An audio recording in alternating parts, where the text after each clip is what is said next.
কপাল মোৰৈ এজনী ইমান বগা ধুনীয়া ছোৱালী ঘৰতে বুঢ়ী হ'ব এতিয়া কি কৰা যায় তাইক চাবলৈ আহে দৰাবোৰ কিন্তু পচন্দ নকৰে কি কপাল ঐ মোৰ ছোৱালীজনীৰ মা তুমি কেৱল মোৰ বিয়া কথাকে চিন্তা কৰা মোৰনো বয়স কিমান হৈছে 35 মান হৈছেহে হা কি যে হ'ব অকলে অকলে বহি মানে তাকে চিন্তা কৰি থাকা মোৰ ভাগ্যত যি আছে তাকে হ'ব মা এইবোৰ চিন্তা নকৰিবা হ'ব হ'ব তই মাইক এটা লৈ গোটেই ৰাজ্যত জনাই দে যে তোৰ বয়স কিমান হৈছে এইজনী তোৰ এইবোৰ জহতে ডৰা নাহে আৰু অলপমান চিঞৰি চিঞৰি কথা ক আজিকালি ল'ৰাৰ পৰা বুঢ়ালৈকে ফুল কমলীয়া ছোৱালী বিচাৰে তাই আকৌ বয়সৰ কথা কয় মই মানুহৰ আগত তোৰ বয়স কম বুলি কওঁ তই জাননে নাজানো বয়সৰ লগতনো কি কথা আছে ভাগ্যত থাকিলে আহিবই এনেও দৰা অ' বিমলা কি কথা পাতি আছনো কি বয়সৰ কথা পাতিছনো মই অলপ শুনিলোঁ একো নাই ছোৱালীবোৰৰ চব ভাগ্যৰ কথা বুজিলি নাই অঁ কমলা বঢ়িয়া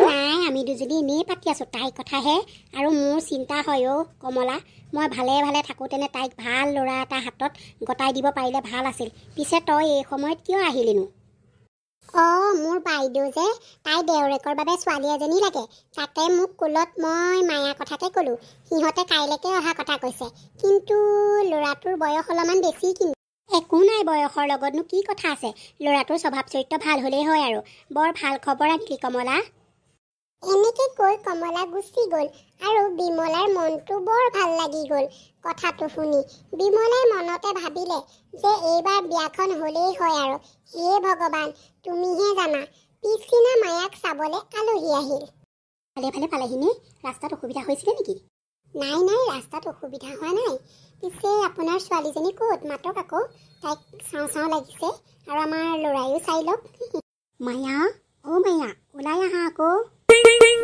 ইমান ধুনীয়া ইমান বগা ছোৱালী মোৰ ল'ৰা পচন্দ কৰিবনে নাইবা অ' তোমাৰ নামটো কি মাজনী মোৰ নামটো মায়া আমাৰ ল'ৰাৰ নাম গৌৰৱ আকৌ দেই বিমলা বাইদেউ আমাৰ ফালৰ পৰা সম্পৰ্ক হৈয়ে গ'ল আৰু বিয়ালে সাজু হোৱাহে কথা আৰু দুইজনী বিয়নী হোৱা কথাহে আৰু দেই তাকে পাই কিনো আৰু আপোনালোকে যেতিয়া ভাল দেখিছে আৰু আমি ক'বলৈ কি আৰু নহয় জানো অঁ শুন তোমাৰ ছোৱালী পচন্দ হৈছেনে মা তুমি যেতিয়া পচন্দ কৰিলা মোৰ আৰু ক'বলগীয়া কি আছে ছোৱালী বা পচন্দ হৈছেনে নাই মোক মইনো কি ক'ম মায়েহে পচন্দ কৰিছে যেতিয়া হ'ব আৰু এনেদৰে মায়া আৰু গৌৰৱৰ বিয়া হৈ গ'ল গৌৰৱৰ ঘৰত আজি মায়াৰ প্ৰথম দিন মা কি হ'ল শুন ইমানকে মাতিছ যে মা মই এতিয়াই যাব লাগিব মোৰ ছাৰৰ ফোন আহিছে মই এতিয়া বাহিৰত মানে মিটিং আছে বাহিৰত মানে তোমাৰ ডুবাইত হ'ব আহোঁতেনে দুদিনমান দেৰি হ'ব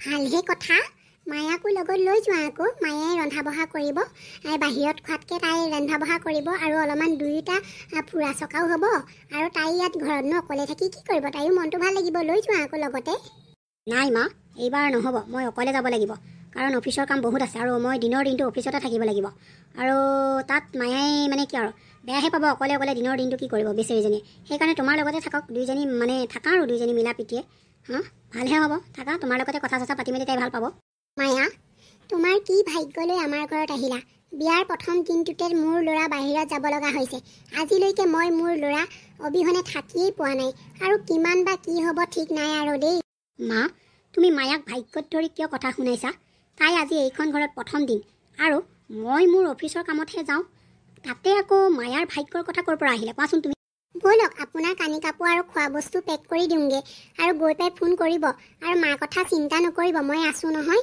মাক মই ভালদৰে চোৱা চিতা কৰিম আপুনি সোনকালে আহিব দেই গৌৰৱ গ'ল অফিচৰ কামত বাহিৰলৈ ইফালে মাকৰ মন বেয়া ল'ৰাটো ঘৰখন পাতিছিলেহে অফিচৰ কামত যাব লগা হ'লেই এনেদৰে দিনবোৰ পাৰ হ'ল আৰু মায়ে ঘৰখন নিজৰ ঘৰৰ দৰে চম্ভালি ল'বলৈ ল'লে এনেদৰে কিছুদিন পাৰ হ'ল আৰু ওচৰৰে এদিন মানুহ এজনী মানে মায়াৰহঁতৰ ঘৰলৈ আহিল নাকি অ' জোনাকী কি হ'ল ইমান মনে মনে বহি আছা যে অঁ ৰমা আহা বহাহি নাই নবহোঁ বহিবলৈ একেবাৰে সময় নাই মানে আমাৰ গাঁৱত যে ধুনীয়া বোৱাৰী প্ৰতিযোগিতা পাতোঁ এইবাৰ পাতিছোঁ নহয় সেইকাৰণে ক'বলৈ আহিলোঁ তোমাৰ বোৱাৰীক কিজানি প্ৰতিযোগিতাত ভাগ ল'বলৈ দিয়া বুলি ক'বলৈ আহিলোঁ আৰু মোৰ বহুতকেইজনী গাঁৱৰ বোৱাৰীক ক'বলৈ আছে মই সেইকাৰণে খৰধৰকৈ আৰু আহিছোঁ অঁ হয় নেকি প্ৰতিযোগিতাত এইবাৰ পুৰস্কাৰ কি ৰাখিছা ঢেৰ কিবা কিবি আছে, মনতেই নাই অ'।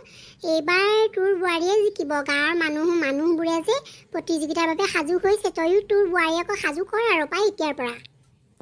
জোনাকী কথাটো শুনি ভাল পাই গ'ল আৰু বোৱাৰীক ক'বলৈ গ'ল, বোৱাৰী, বোৱাৰী, এফালে আহাচোন, কথা এটা কওঁ। মা, কিয় মাতিছিল আপুনি মোক? বোৱাৰী, আমাৰ গাঁৱত ধুনীয়া বোৱাৰী প্ৰতিযোগিতাত ভাগ ল'ব লাগিব তুমি। ইমান বগা আৰু ধুনীয়া সেই। জোনাকী কথাটো শুনি ভাল পাই গ'ল আৰু বোৱাৰীক ক'বলৈ গ'ল, বোৱাৰী, বোৱাৰী, এফালে আহাচোন, কথা এটা কওঁ। মা, কিয় মাতিছিল আপুনি মোক? বোৱাৰী, আমাৰ গাঁৱত ধুনীয়া বোৱাৰী প্ৰতিযোগিতাত ভাগ ল'ব লাগিব তুমি। ইমান বগা আৰু ধুনীয়া, সেইকাৰণে তোমাৰ নামটো লিখি পঠিয়ালোঁ। মানে আমাৰ সেই ৰম্ভা খুৰী আহিছিলে নহয়। মই আশা কৰোঁ তুমি এইবাৰ পুৰস্কাৰটো আনিবই লাগিব। মা, আপুনি এবাৰ মোক সুধিব পাৰিলে হয়। সুধিবলগীয়া কি কথা আছে? মই যেনেকৈ বিচাৰোঁ তেনেকেই তুমি কৰিব লাগিব। আৰু মোৰো এটা সপোন আছিল, যেতিয়া মোৰ বোৱাৰী আহিব তেতিয়া এই প্ৰতিযোগিতাত ভাগ ল'ব। আৰু তুমি এতিয়া আহিলা, সেই মোৰ সপোনবোৰ তুমি পূৰণ কৰিব লাগিব, বুজিলা? ঠিক আছে মা, আপোনাৰ আশা মই পূৰণ কৰিম, আপুনি চিন্তা নকৰিব। কিন্তু তাৰ বাবে বস্তু দৰকাৰ হ'ব নহয়, আপুনি আনি দিয়ক বস্তু। ঠিক আছে, মই এতিয়াই গৈ মেকআপৰ চব বস্তু আনি দিম। নহ'লে গোটেইখিনি চবেই লৈ যাব, পিছত মই নাপামগৈ নহয়। নহ'লে আমাৰ বোৱাৰী আকৌ ধুনীয়া, এনেই ধুনীয়া, আকৌ তাতোতকৈ অকণমান ধুনীয়া হৈ যাব লাগিব নহয়। ৰ'বা, মই আনি দিম তোমাক চব বস্তু, মেকআপৰ বস্তু চব আনি দিম। জোনাকীৰ মনটো বহুত ভাল, কাৰণ বোৱাৰীয়েকে প্ৰতিযোগিতাত ভাগ ল'ব। জোনাকীয়ে বোৱাৰীয়েকক যে কি লগাবলৈ দিছে আৰু মুখত। তেনেদৰেই প্ৰতিযোগিতাৰ দিন আহিলে আৰু ৰাতিপুৱাই জোনাকীয়ে বোৱাৰীয়েকক চন্দনৰ লেপ লগাই দিলে। আৰু বোৱাৰীয়েকে মুখখন ধুই দেখিলে যে বোৱাৰীয়েকৰ মুখত গোটেই ফোঁহা। মা, চাওকচোন, আপুনি মোক এইবোৰ কি লগাই দিছিল? মোৰ মুখত গোটেই ফোঁহা। মই প্ৰতিযোগিতাত ভাগ ল'ব নোৱাৰিম দেখোন। নাজানো আৰু তুমি কি ক'লা ভাগ্যখন লৈ আহিছা। ইমান দিনে চবটো ঠিকেই আছিল, এতিয়া কি হ'ল? আজি প্ৰতিযোগিতাৰ দিনাহে এইবোৰ হ'বলৈ পালেনে? মোৰ সপোন, মোৰ আশাবোৰ চব চেঁচা পানী ঢালি দিলা তুমি। মোৰ গাত কি দুখ মা? আপুনি যেনেকৈ কৈছে মই তেনেকেই কৰিছোঁ দেখোন। আপুনিতো চব দেখিয়ে আছে। দুখটো তোমাৰ ভাগ্যতহে। তুমি ইমান ধুনীয়া দেখাত, তেনেকৈ যদি তোমাৰ ভাগ্যখনো ধুনীয়া হ'ল হয়, মই এতিয়া মানুহৰ আগত মোক কেনেকৈ দেখাম কোৱাচোন তুমি? জোনাকী মনটো বেয়া হৈ গ'ল। তাই বোৱাৰীয়েকে মানে প্ৰতিযোগিতাত ভাগ ল'বও নোৱাৰিলে আৰু পুৰস্কাৰ আনিবও নোৱাৰিলে। সেইকাৰণে জোনাকীয়ে মায়াৰ ভাগ্যখনকে দুখ দি থাকে আৰু সদায় মায়াক কথা শুনাবলৈ ল'লে। এনেদৰে দিনবোৰ পাৰ হ'ল আৰু এদিন গৌৰৱ ঘৰলৈ আহিল। মা, মই আহিলোঁ আৰু এটা বহুত ভাল খবৰ আছে তোমালোক দুজনীৰ কাৰণে। কি ভাল খবৰ হ'ব নোৱাৰো পাই? মা, মই যে বিয়াৰ পিছদিনাই অফিচৰ কামত বাহিৰলৈ গ'লোঁ আৰু মোৰ কামবোৰ তেওঁলোকে বহুত ভাল পালে আৰু তেওঁলোকে মোক এটা ঘৰ আৰু এখন গাড়ী দিছে। এতিয়া আমি তালৈ যাব লাগিব। ব'লা সোনকালে সাজু হোৱা তোমালোক যাবলৈ। ৱাও, ইমান ভাল খবৰ দিলে আপুনি, কংগ্ৰেচুলেশ্যন। ভাল লাগিল ভাল খবৰটোৰ বাবে। বহুদিনৰ মূৰত ইমান ভাল খবৰ যে দিলা। নহ'লে এই ক'লা ভাগ্যৰ বোৱাৰী অহাৰ পৰা একো এটা ভাল খবৰেই নাই। মা, তুমি মায়াক কিয় তেনেকৈ কৈছা? মই যদি বিয়া দিনা নগ'লোঁ হয় বা মায়াই যদি মোক যাব নিদিলে হয়, আজি মই ঘৰ আৰু গাড়ী নাপালোহেঁতেন। কিন্তু তেতিয়াও তুমি মায়াকে দুখ দিলাহেঁতেন।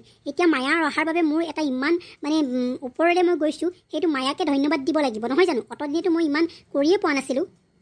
তুমি কথাটো কওঁতেনে ঠিকেই কৈছা, কিন্তু চিন্তু একো নাই। তোমাৰ ভাল লাগিবহে লাগিছিল, তোমাৰ ল'ৰাই ইমান ভাল খবৰ আনিছে। গৌৰৱৰ কথা শুনি জোনাকীৰ মনটো ভাল লাগিল আৰু মায়াক কথা শুনোৱা বন্ধ কৰিলে আৰু ভাগ্যক দুখ দিবলৈও এৰিলে। আৰু কেইদিনমানৰ পাছত তেওঁলোক নতুন ঘৰলৈ গ'ল আৰু সুখত থাকিবলৈ ল'লে। বন্ধু বান্ধৱীসকল, আমাৰ এই ভিডিঅ'টো চাই আপোনালোকে কেনেকুৱা পালে? যদি ভাল পালে লাইক কৰিব, কমেণ্ট কৰিব আৰু চেনেলটো ছাবস্ক্ৰাইব কৰি দিব। তেতিয়াহ'লে আজিলৈ বাই বাই। আৰু আমাৰ ভিডিঅ'বোৰ আপোনালোকে চাব বুলি আশা কৰিলোঁ।